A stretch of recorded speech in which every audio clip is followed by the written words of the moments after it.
एक 15 वर्षीय लड़की ने बिना समय गंवाए एक बंद कार में फंसे बच्चे की मदद की। घबराती हुई वह उसे तुरंत अस्पताल पहुंचा गई, जहां डॉक्टर उसे देखते ही आंसू झोंक दिए।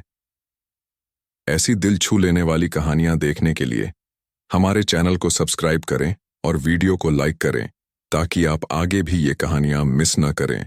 मुंबई के हलचल भरे बाजार में भीड़, गाड़ियों की हॉर्न और विक्रेताओं की तेज आवाजों के बीच 15 वर्षीय तारा अपने छोटे छोटे खिलौनों का ट्रे अपने मजबूत हाथों में संभाले हुए थी। ये खिलौने उसने बेचकर अपनी मां नेहा की दवाइयों और जरूरतों का खर्च उठाया, क्योंकि मां की तबीयत दिन ब दिन बिगड़ रही थी। उस दिन भीड़ के बीच तारा के कानों में एक धीमी, करुणा भरी सिसकी गूंजी। उसने रुककर अपने कदम धीमे किए और उस कमजोर रोने की आवाज की ओर बढ़ी। उसकी नजर एक काले सेडान पर पड़ी, जो चाय की दुकान के पास खड़ी थी। कार के अंदर झांकते ही उसने देखा कि एक नन्हा बच्चा, चेहरा लाल और आंखों में दर्द झलकता, बंद दरवाजे के पीछे अकेला बैठा था। बच्चे की तेज सांसें और सूखे होंठ उसकी बेचैनी का परिचायक थे। तारा का दिल दया और डर दोनों से भर गया। उसने तुरंत मदद के लिए पुकार लगाई। उसी वक्त पास में मौजूद बाबा अमरनाथ, जो अखबारों में व्यस्त थे, उसकी पुकार सुनकर दौड़े। उनकी आंखों में थकान के साथ एक गहरी समझ थी। क्या हुआ बच्ची? उन्होंने पूछा। तारा ने हाथ से इशारा करते हुए बताया कि वह कार में फंसे बच्चे की आवाज सुन रही है। बाबा अमरनाथ ने कार का दरवाजा खोलने की कोशिश की, पर अंदर से लॉक होने के कारण कोई हरकत नहीं हुई। बिना समय गंवाए उन्होंने बाजार में एक औजार की दुकान की ओर रुख किया। वहां राजीव, जो हमेशा तत्पर रहता था, ने तारा की घबराहट देखी और बिना कोई सवाल किए उसे एक मजबूत ईंट दे दी। दोनों वापस उस कार के पास आए और ईंट की मदद से खिड़की पर जोरदार वार किया। तेज धमाके के साथ शीशा चकनाचूर हो गया और बच्चा, जो अभी भी तेजी से सांस ले रहा था, अंदर से बाहर झांका। भीड़ की उपेक्षा करते हुए तारा ने बिना देर किए उस छोटे प्राण को अपनी गोद में उठा लिया। वहीं बाबा अमरनाथ ने जोर से पुकारा, चलो जल्दी करो। एक ऑटो चालक रवि पहले ही अपनी गाड़ी से बाहर आ चुका था। रवि ने तेजी से ऑटो में बच्चे को बैठा लिया और बिना किसी देर के वे अस्पताल की ओर निकल पड़े। रास्ते भर तारा ने बच्चे के चेहरे पर हल्के हाथ फेरते हुए उसे यह एहसास दिलाया कि अब वह अकेला नहीं है। अस्पताल पहुंचते ही डॉक्टर अर्जुन मिश्रा ने तुरंत बच्चे को अपनी बाहों में उठाया और इलाज के लिए अंदर ले गए। तारा वहीं खड़ी रह गई। उसका दिल तेजी से धड़क रहा था, पर अंदर ही अंदर उसे यकीन था कि उसने सही किया है। लेकिन जैसे ही अस्पताल के दरवाजे खुले, एक लंबा, गुस्से से भरा आदमी अंदर दाखिल हुआ। उसकी नजरें आग की तरह जल रही थीं। मेरा बेटा कहाँ है? अमर्त्य गुप्ता ने धमकी भरी आवाज में पूछा और उसके कदम अस्पताल के सफेद फर्श पर गूंजने लगे। उसकी तेज नजरें चारों ओर घूमने लगीं और अंततः वह तारा की ओर रुख किया।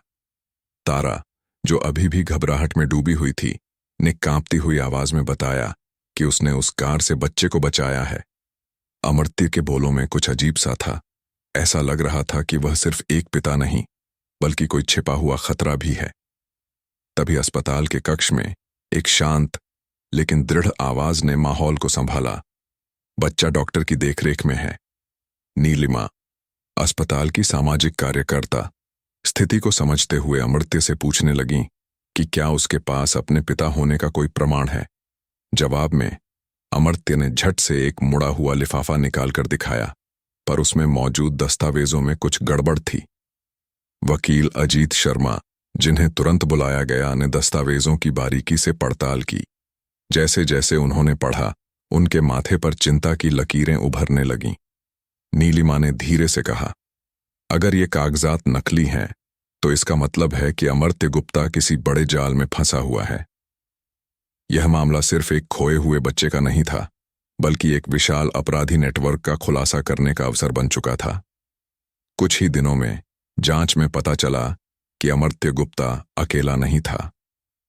वह एक खतरनाक आपराधिक गिरोह से जुड़ा हुआ था, जिसके मुखिया थे सुरेश मेहरा, जो बच्चों की तस्करी में माहिर था। इस नई जानकारी से मामला और भी गहन हो गया। एक रात वकील अजीत शर्मा के ऑफिस में एक अनजान व्यक्ति दस्तक देने आया। उसकी आंखों में झिझक थी, पर उसके होठों पर सच्चाई की चमक थी। मेरा नाम साहिल देसाई है, उसने धीरे से कहा। मैं पहले अमर्त्य गुप्ता के साथ काम करता था। साहिल ने खुलासा किया कि वह उस बच्चे का असली पिता नहीं है, बल्कि उसे एक अमीर दंपत्ति को बेचने का सौदा था। उसकी बात सुनते ही कमरे में सन्नाटा छा गया। नीलिमा और अजीत ने एक दूसरे की ओर देखा। अब उनके पास ठोस सबूत थे। साहिल ने कहा, मैंने अपनी आत्मा पहले ही बहुत बेच दी है, अब मैं और कुछ नहीं कर सकता। इस नए खुलासे के बाद पुलिस ने गहन जांच शुरू कर दी। सरकारी दस्तावेज, पुराने रिकॉर्ड और अमर्त्य गुप्ता के संपर्कों की गहराई से जांच की गई। हर राज उजागर होने लगे और अंततः सबको चौंका देने वाला सच सामने आया। अमर्त्य गुप्ता केवल एक मोहरा था और उसके पीछे एक विशाल आपराधिक तंत्र काम कर रहा था। पुलिस ने जल्द ही एक चतुराई भरा जाल बिछा दिया। रात के अंधेरे में जब अमर्त्य को उम्मीद थी कि कोई देख नहीं रहा, वह एक अनाथ आश्रम में छिपा हुआ बच्चे को लेने गया। लेकिन जैसे ही उसने अंदर प्रवेश करने की कोशिश की, चारों ओर पुलिस की बंदूकें निशाने पर थीं। अमर्त्य ने घबराते हुए भागने की कोशिश की, पर पुलिस पहले से ही तैयार थी। वह गलियों में छुपता गया, पर भाग्य उसका साथ नहीं देने वाला था। अंततः एक पुलिस वाले ने उसे पकड़ लिया। जब अमर्त्य गुस्से में दांत भींचते हुए हटाए जा रहे थे, उसकी आखिरी नजर तारा पर पड़ी। उस नजर में कोई पछतावा नहीं था, केवल आक्रोश था, एक छिपी हुई धमकी जो तारा के दिल में गूंज रही थी। लेकिन तारा अब ठान चुकी थी कि सच सामने आएगा।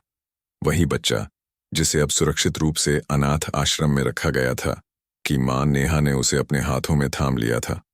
उसके चेहरे पर शांति और सुकून झलक रहा था। तारा को भी अब यकीन था कि वह किसी भी कीमत पर इस सत्य को दुनिया के सामने लाने से नहीं रुकेगी।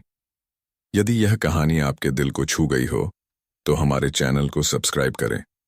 और अगर आप हमारे कंटेंट को बेहतर बनाने के लिए कोई सुझाव देना चाहते हैं, तो कृपया कमेंट में बताएं, ताकि हम और भी बेहतरीन कहानियां आपके सामने ला सकें।